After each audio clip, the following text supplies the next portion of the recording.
The बड़ा Bharat show. कुछ ऐसे लोगों को हम इस मंच पर बुलाते हैं जो आपको कुछ बड़ा करने के लिए प्रेरित कर जाते हैं। ऐसे लोग जो भारत को बड़ा भारत बनाते हैं, इनकी कहानियां इस शो के द्वारा हम आप तक पहुंचाते हैं। नमस्कार, मैं Vivek Bindra, founder and CEO Bada business.com।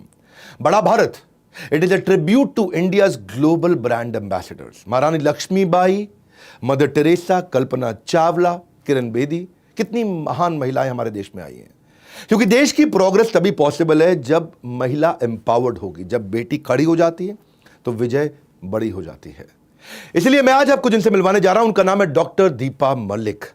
इनकी जिंदगी में 3 बहुत बड़ी चुनौतियां थी। पहला, डिसेबिलिटी। छाती से नीचे का हिस्सा इनका पूरी तरह काम करना बंद कर दिया।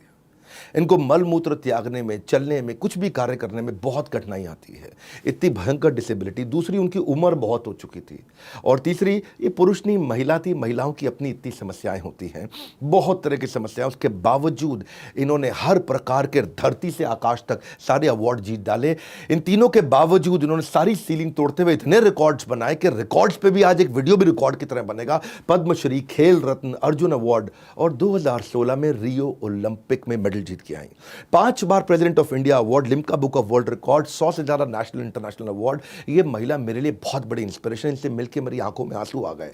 डॉक्टर ने इनको जिंदा लाश बोला था, पर ये धरती से आकाश तक सब कुछ जीत चुकी हैं। दीपा मलिक, आज उनका हम स्वागत करते हैं द बड़ा भारत शो में, which will inspire you to do more, to be more, to achieve more. ये वो शो है जो हर बुधवार शाम 4 बजे आता है। बुधवार को बड़ा बुधवार बनाता है। तो मिलते हैं मिस दीपा मलिक से।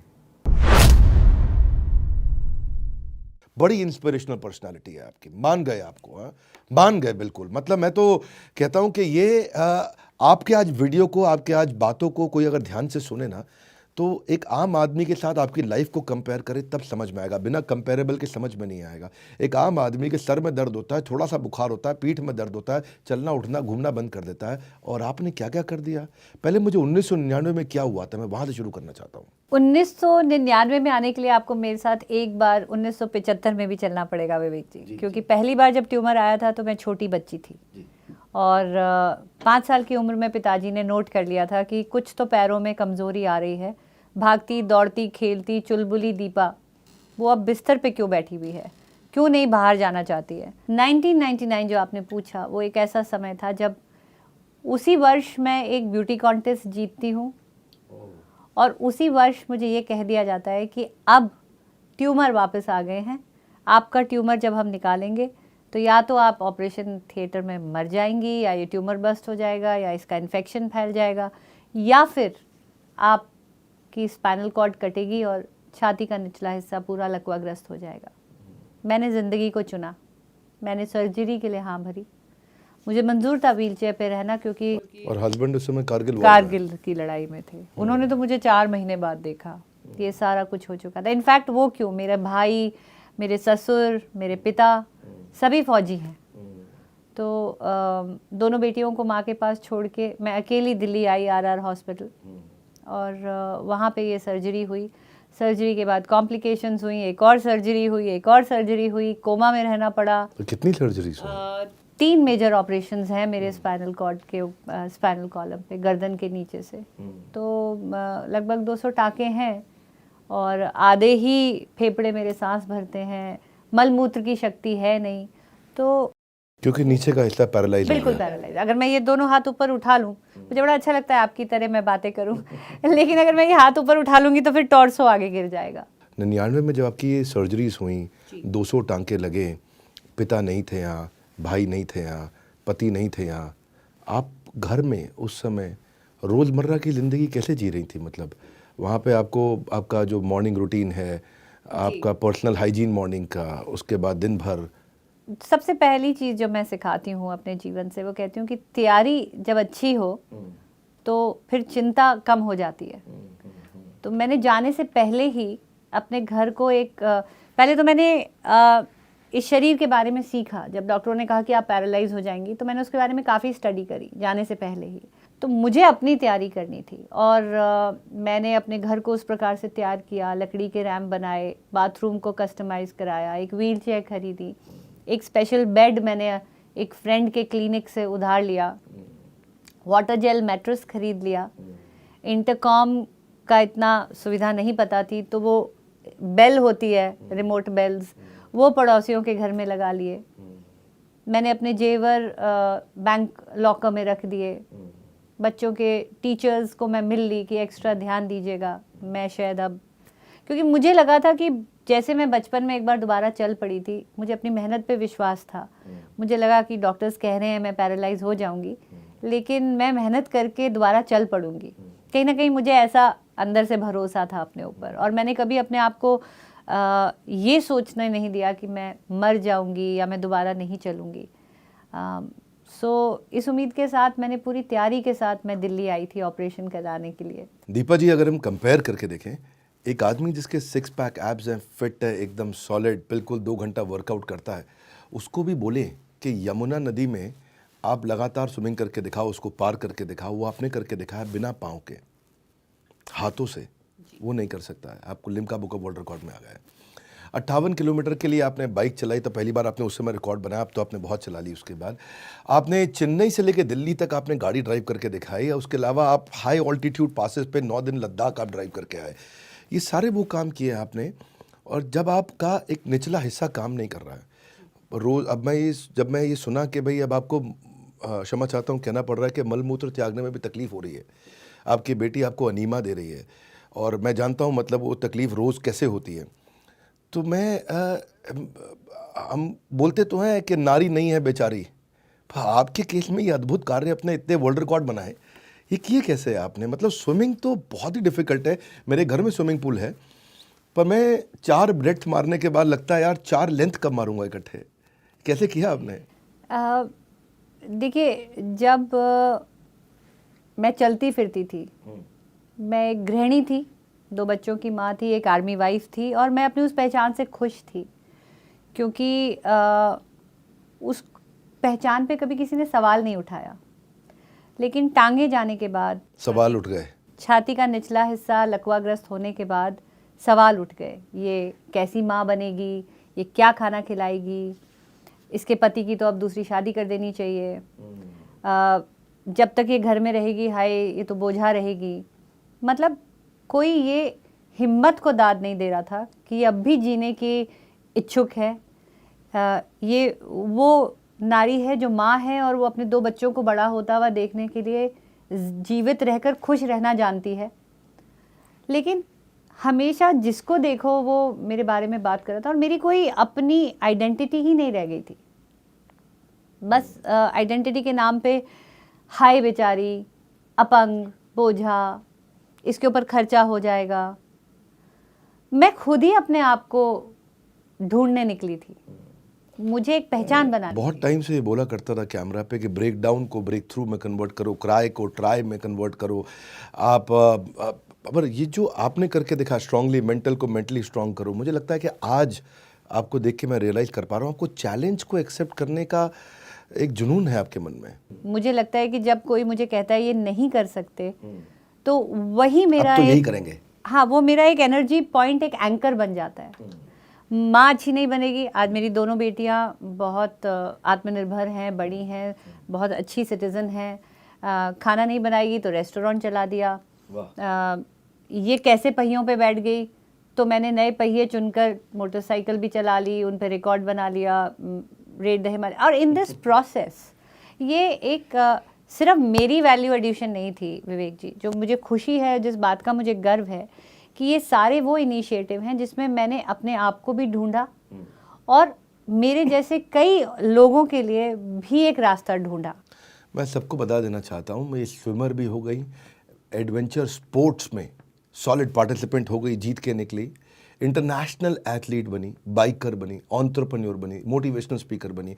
फिट आदमी को भी शर्म आ जाए, तीनों चीज़ें चाहिए। फिजिकल एबिलिटी चाहिए आपको, दिल में करेज चाहिए, और वो स्किल सेट चाहिए। तो हर बार नया स्किल सेट सीखना, करेज बना के रखना, आपने ये सब किया। मेरे मन में फिर भी बार बार आता है किया कैसे। बहरहाल आपके पर्सनल लाइफ में भी पैरालिसिस के बाद जो मॉर्निंग शेड्यूल को आपने मैनेज किया, जो दिन भर को आपने मैनेज किया, कहते हैं कि ज़िंदगी जीने के आपने हर बार तरीके ढूंढे हैं। आपको अगर वो बाइक नहीं मिली, वो गाड़ी नहीं मिली, तो मैं सुना आपने उसको ट्वीट करके इधर उधर से और अखबार में बोल के स्पॉन्सरशिप से आपने वो गाड़ी भी अरेंज करा ली उन दिनों जिन दिनों अवेलेबल नहीं हुआ करती थी। मैं जानना चाहता हूँ उस बारे में।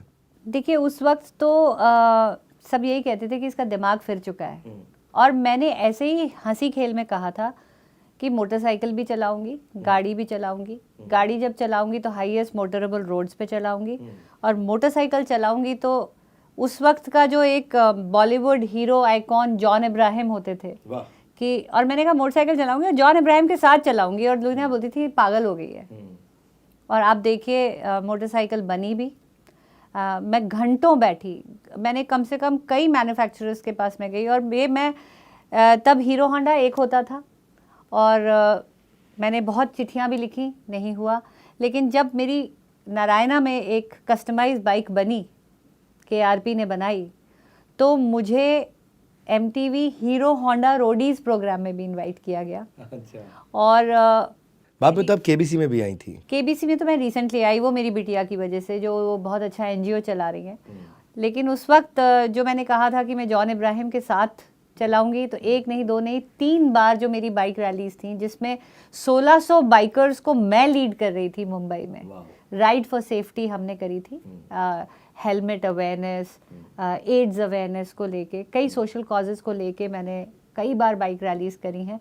और जॉन इब्राहिम जी ने स्वयं मुझे बाइक पे बैठने में मदद करी है। तो आई थिंक ये जो जिद्दी हैं आप बहुत। ज़िद्दी तो मैं हूँ, और इसका एक बहुत बड़ा उदाहरण है कि जब मैरी कॉम जी की मूवी रिलीज़ हुई थी, तो उसमें जो गाना है ज़िद्दी दिल, तो उन्होंने उस गाने को जिस दिन लॉन्च किया था, वो उन्होंने मुझे डेडिकेट किया था कि सैल्यूटिंग द ज़िद्दी दिल स्पिरिट। तो वो भी मेरी एक बहुत फेवरेट ट्रॉफी है जो मेरे घर में है। ऑफ दीपा मलिक। ऑफ दीपा मलिक। मैंने देखा कि रियो ओलंपिक के सिलेक्शन में आपके ऊपर एक आरोप लगा कि आपने चीटिंग किया। पैरा ओलंपिक में मेडल आपने जीता, बाद में आप उस कमेटी की प्रेसिडेंट बनाई गई, और उसके बाद मैंने देखा कि हमारे देश में बड़ी सक्सेस मिली, टोक्यो के अंदर 19 मेडल आए। तो एज ए प्रेसिडेंट आपका क्या कंट्रीब्यूशन रहा, क्या मेहनत रही, कैसे किया आपने?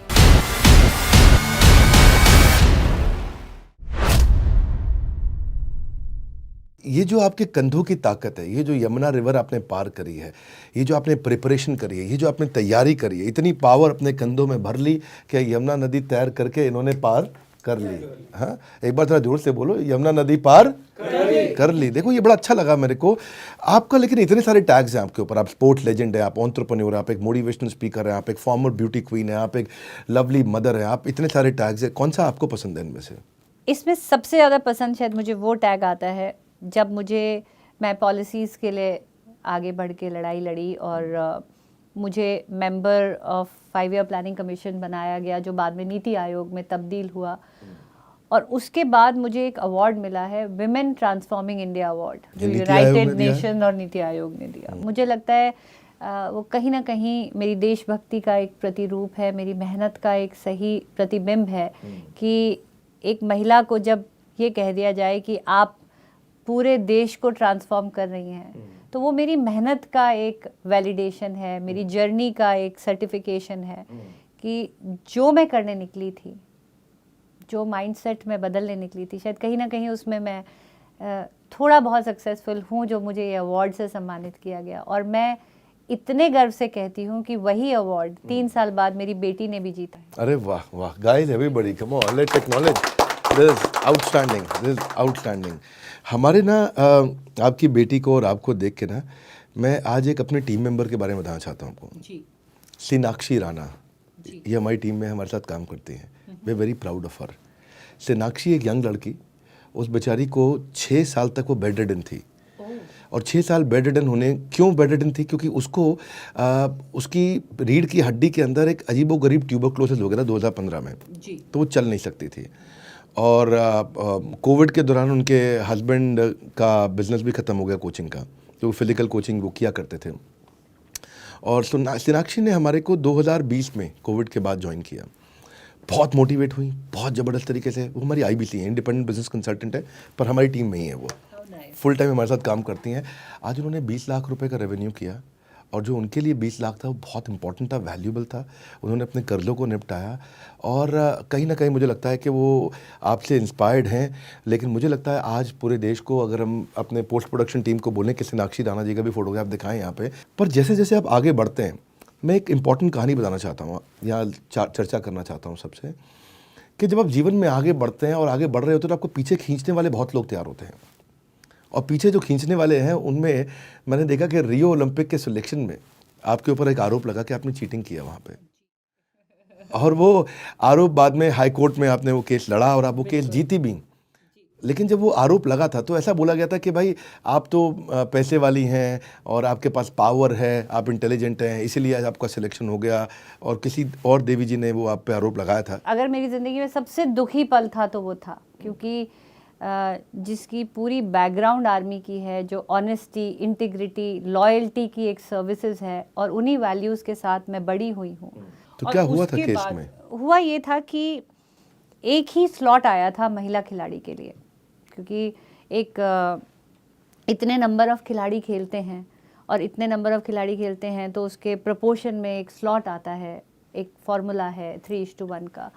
तो बहुत ज़्यादा महिलाएं क्वालिफाई नहीं हो पाती हैं, और अगर क्वालिफाई होती हैं तो उस पर तो एकमात्र सीट आई थी, और हम 2 महिला खिलाड़ी उसकी दावेदार थीं। तो जो मेरी साथी खिलाड़ी थी वो मुझसे छोटी भी थी, लेकिन उसके साथ एक चीज़ और जुड़ी हुई थी। मैं एक जनरल की बहू और कर्नल की वाइफ थी, उनके पापा जूनियर रैंक से रहे थे।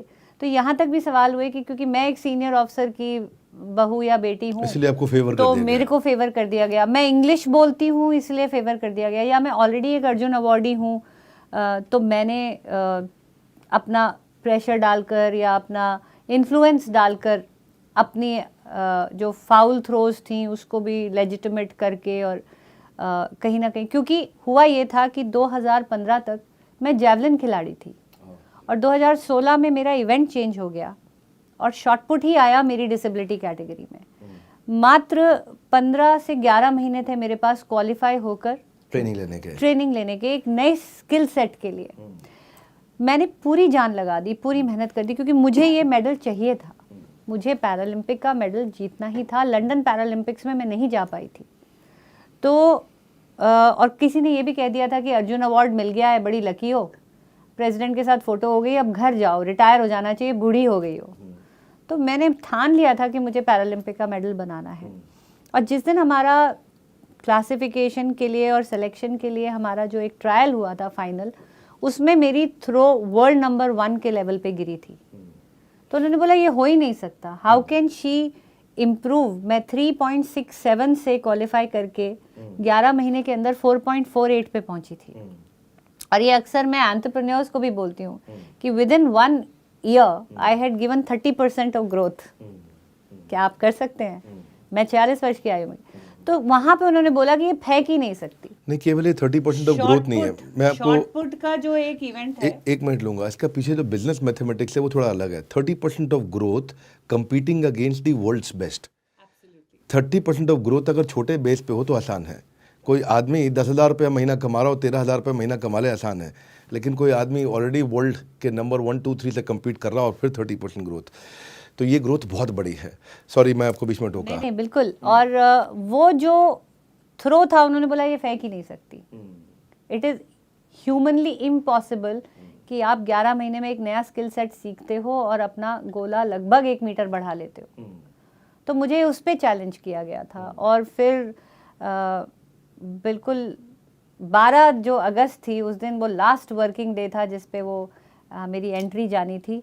11 अगस्त की शाम 6 बजे वर्डिक्ट आया, और इस तरह से मेरा सिलेक्शन हुआ। तो लोग अक्सर पूछते हैं कि दीपा जी, जब आपने मेडल जीता तो आपको कैसा लगा? मेरे लिए वो मेडल जीतना अब मेडल ना रहकर मेरी ईमानदारी का एक सबूत था कि आप मेरिट पे गई हैं। 4.48 पे मेरे को हाई कोर्ट ले जाया गया था विवेक जी। 4.61 पे मैंने मेडल जीता है। वहाँ जाके भी मैंने मेडल बढ़ाया है। और जो दाद देती हूँ मेरे सपोर्टिंग, मेरी टीम को, मेरे बच्चों को, मेरी मेंटल ट्रेनर को, जिन्होंने मुझे उस पॉजिटिव स्टेट ऑफ माइंड में वो फायर जला के रखी कि मैंने हिम्मत नहीं हारी। क्योंकि वहाँ आप टूट भी सकते थे और बन भी सकते थे, लेकिन वही habit to make the negativity और anchor and convert it into positivity, वो 4.48, 4.61 बना और अपने आप लोगों के मुंह बंद हुए। दीपा जी, आप तो हमारे देश में आर्मी के जनरल की बहू थी, आपका महाराष्ट्र के अंदर एक बड़ा फार्म हाउस और बड़ा मकान और सब कुछ, बहुत मैंशन वहाँ एक तरह से, और यहाँ पे आप दिल्ली में एक गांव में, शाहपुर जाट की गली में, साउथ एक्स के पास एक गांव है, लाल डोरा की ज़मीन, वहाँ तंग गलियाँ, छोटा मकान, तो यहाँ क्यों रही आप इतने साल? एक्चुअली मुझे बड़ा अच्छा लगा आपने पूछा, क्योंकि वो एक फेज़ था विवेक जी, जब लोग ये सोचते थे शायद मुझे घर से निकाल दिया गया है, इतने बड़े घर की बहू होकर ये ऐसे एक 8,000 के किराए के कमरे में क्यों रहती है। लेकिन एक ज़िद थी, क्योंकि मैं 2010 में जब राष्ट्रमंडल खेलों के लिए यहाँ आई और मैंने यहाँ खेला, तो मैंने इन खेलों के बारे में और डेप्थ में जाना। मेरी बिटिया मेरी अटेंडेंट थी, मेरे साथ आई थी और वो फाइनल ईयर में थी, तो वो पोस्ट ग्रेजुएशन के लिए बोली मम्मी मैं दिल्ली शिफ्ट हो जाऊंगी, और वहाँ हम दोनों को ही एक मकसद मिला कि यहाँ रह के हमें एट पार की लड़ाई लड़नी है कि ओलंपिक के साथ पैरालंपिक खेलों को भी पहचाना जाए, क्योंकि अंतर्राष्ट्रीय स्तर पे बराबर की पहचान है, तो भारत में क्यों नहीं। खेलों के साथ साथ एक वो मिशन भी मिला और मुझे आगे खेलने में भी मुझे लगा कि वर्ल्ड रैंकिंग मेरी अच्छी है, मुझे खेलना चाहिए। लेकिन तब ऐसी कोई स्कीम नहीं होती थी कि हमें कैंपों में रखा जाए या हमको कोई फंडिंग मिले। 2010, 11, 12 की बात है। तो जिद पकड़ी खेलने की और हस्बैंड ने कहा, क्योंकि इन खेलों के बारे में कोई जानता ही नहीं था कि 40 साल की उम्र में क्या खेलने जा रही है, तो थोड़ा सा उन्होंने इनडायरेक्टली ये कह दिया कि अहमदनगर में आप जो करना चाहते हो मैं हूँ, दिल्ली में मेरी कोई पकड़ नहीं है, मैं दिल्ली में नहीं हूँ। मैं कहा रहना तो मुझे दिल्ली में ही पड़ेगा, क्योंकि यहीं से मुझे वो लड़ाई लड़नी है, पॉलिसी की लड़ाई लड़नी है, मुझे खेलना है। तो फिर मैं अपने बूते पे आई और मैंने कहा आज के बाद मैं 1 रुपया घर से नहीं लूँगी।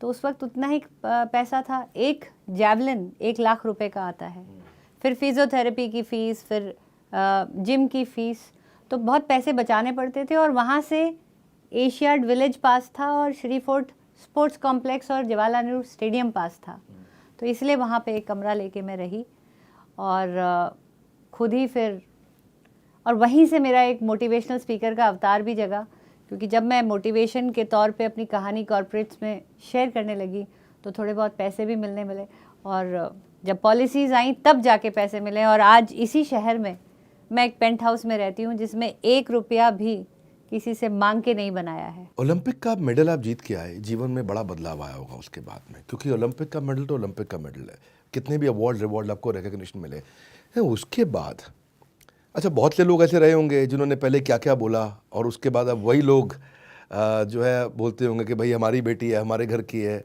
मेरे साथ खुद के साथ भी ऐसा हुआ, मेरे अपने माता पिता नहीं थे, I was an orphan, so my mother got married with someone else, so not orphan exactly, लेकिन पेरेंट्स नहीं थे, तो बड़े चैलेंजेस थे बचपन से लेकर के। और कई बार ऐसा होता है कि आपको रिश्तेदार रखना चाहते हैं, कुछ नहीं भी रखना चाहते हैं। मैं उन तकलीफ़ों को आज नहीं बात करूंगा, आज तो बात आपकी हो रही है, पर आज सब के सब जितने दूर दूर के भी रिश्तेदार हैं सब बड़ा प्यार करते हैं। ऐसा आपके साथ भी हुआ होगा?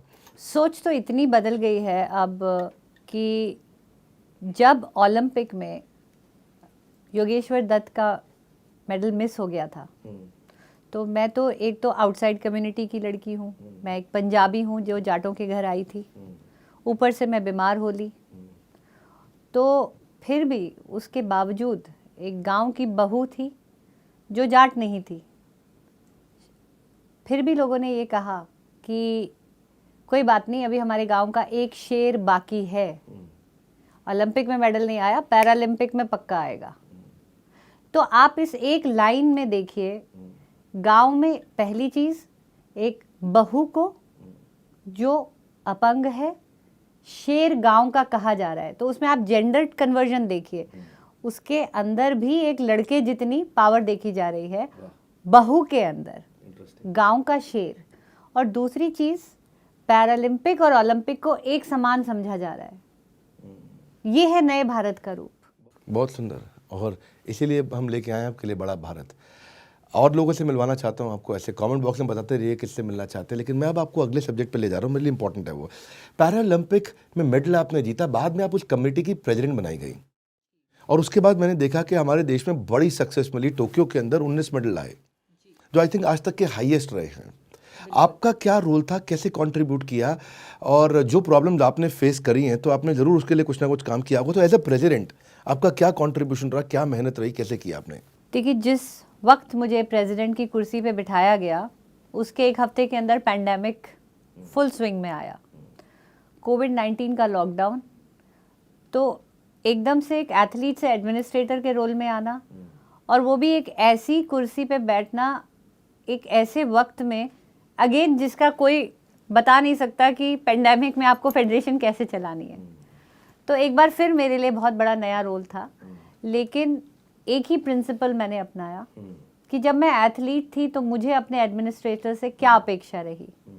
तो शायद प्रेसिडेंट की तरह नहीं, एक एथलीट की सोच की तरह मैंने इस फेडरेशन को चलाया।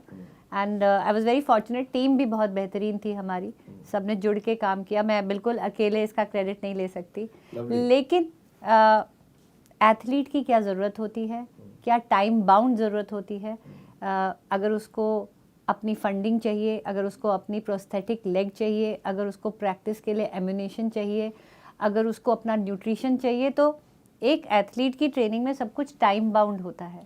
तो बहुत प्रोएक्टिव रह के उस चीज़ को समय समय पर उस तक पहुंचाया। और एक जो मेजर चीज़ मैं समझती हूँ कि मैं कंट्रीब्यूट कर पाई इंडिया में, और ख़ासकर दिव्यांग खेलों में, अभी तक न स्पोर्ट्स साइंस का योगदान नहीं था, क्योंकि मैंने स्पोर्ट्स साइंस को अपनाया था। टारगेट ओलंपिक पोडियम स्कीम के तहत हमको कस्टमाइज़ करने की जो सुविधा मिली, उसका एक एक्सपीरियंस मेरे पास था। वो सारे एथलीट्स के ऊपर उसको इम्प्लीमेंट किया गया, और जो भी उनकी ज़रूरतें थी वक्त से और ईमानदारी से उन तक पहुंचाई गई। और तो आई थिंक ये मिलकर एक बहुत बड़ी। ओलंपिक का नाम 2020 था, लेकिन इवेंट तो 2021 में हुए थे, और बहुत अच्छा लगा मुझे। और ये डिसीजन भी हमारे को बहुत अच्छा लगा कि आपके जैसे लोग जब आप आगे आते हैं। पर कुछ आपने लक्ष्मी की बात, धन की, पैसों की, उसके अभाव की कुछ बात करी, तो आपने कई मेडल जीते, कई अवार्ड जीते, काफ़ी कुछ अचीव किया, पर आज भी आपको भी थोड़ा हो सकता है कि धन का, लक्ष्मी का समस्या आती होगी। आती थी, क्योंकि आप अपना एक एनजीओ भी चला रहे हैं जहां आप कुछ कंट्रीब्यूट करना चाहते हैं। जी बिल्कुल। अगर मैं खिलाड़ी के लिए बात करूं तो एक्सेलेंस लेवल पे तो अब आपको जानकर खुशी होगी कि भारत की जो कैश रिवॉर्ड पॉलिसी है वो पूरी दुनिया में सबसे ज़्यादा है। जब अमेरिका, चीन और जापान जैसे देश भी ये सुनते हैं कि हमें मेडल जीतने के बाद कितनी धनराशि मिलती है, तो वो भी सकते में आ जाते हैं। लेकिन जीतने के बाद जो जर्नी है, अभी जैसे धीरे धीरे नई फंडिंग स्कीम आ रही है, जर्नी में जैसे इंफ्रास्ट्रक्चरल चैलेंजेस आते हैं, अभी सुविधाएं कम हैं।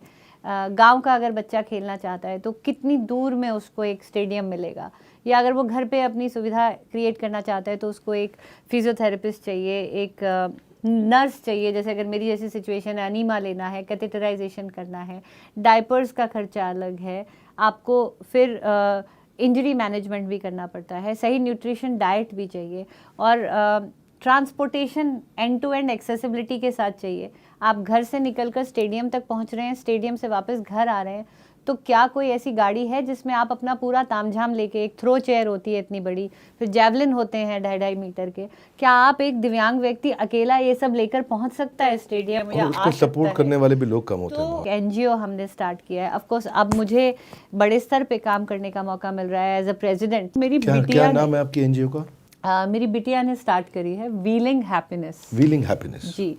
उसके अंदर हम व्हीलिंग हैप्पीनेस नाम इसलिए रखा है कि you can identify your sources of happiness. आपको क्या चीज़ करने में खुशी मिलती है, हम वो चीज़ करने में आपको एम्पावर करते हैं। कोई गाड़ी चलाना सीखना चाहता है, कोई रैली करना चाहता है। हाल ही में हमने कई बच्चों को रैलीज करवाई हैं, जैसे मैंने करी थी कि मैडम हम आपकी तरह रैली करना चाहते हैं, या कोई एडवेंचर। आपकी एनजीओ से कैसे जुड़ा जाए? बड़ा सिंपल है, फेसबुक पेज भी है, एक वेबसाइट भी है, और हमारे सारे कॉन्टैक्ट्स इंटरनेट पे भी हैं। आप उसमें भी कर सकते हैं कांटेक्ट, हमें लिख सकते हैं wheelinghappiness1@gmail.com पे एप्लीकेशन डाल सकते हैं। तो मैं अभी आपको 2 कांटेक्ट देता हूँ, एक है wheelinghappiness1@gmail.com, और दूसरा आपको देता हूँ हमारा आप बड़ा बिजनेस का कम्युनिटी ऐप डाउनलोड करिए। वहाँ पे आपका अकाउंट आपको दिखेगा, और आप दीपा मलिक जी के नाम से उस अकाउंट को सर्च करिए। वहाँ पे आपको इनके मोटिवेशन कोट्स, इनके वीडियोस, इनकी डिटेल्स मिलेंगी।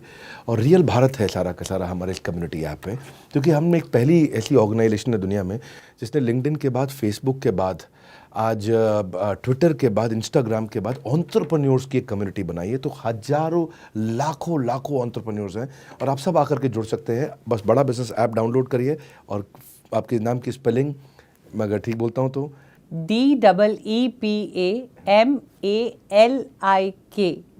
आपको MALIK, आप दीपा मलिक टाइप करिए, वहाँ पे सर्च करिए इनका अकाउंट, इनको फॉलो करिए। आप इनके जुड़ना चाहते हैं आप इनसे, इनको आप फंड रेजिंग में हेल्प कर सकते हैं। आप सब बिजनेसमैन हैं, सोलोप्रेन्योर, एंटरप्रेन्योर, इनके साथ वॉलंटियरिंग करना चाहते हैं।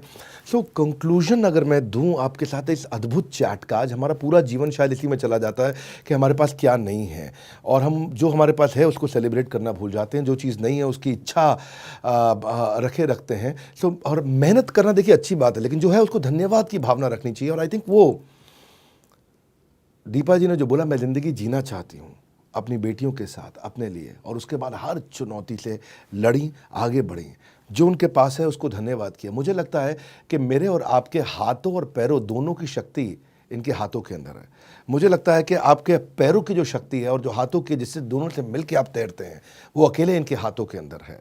मुझे लगता है अगर ये आर्म रेसलिंग मेरा नेक्स्ट सुझाव है, अगर आप करना चाहें तो आप उसमें भी बहुत आगे जरूर जाएंगे। बस सोच तू क्या है और क्या कर सकता है, हर हालत से तू लड़ सकता है।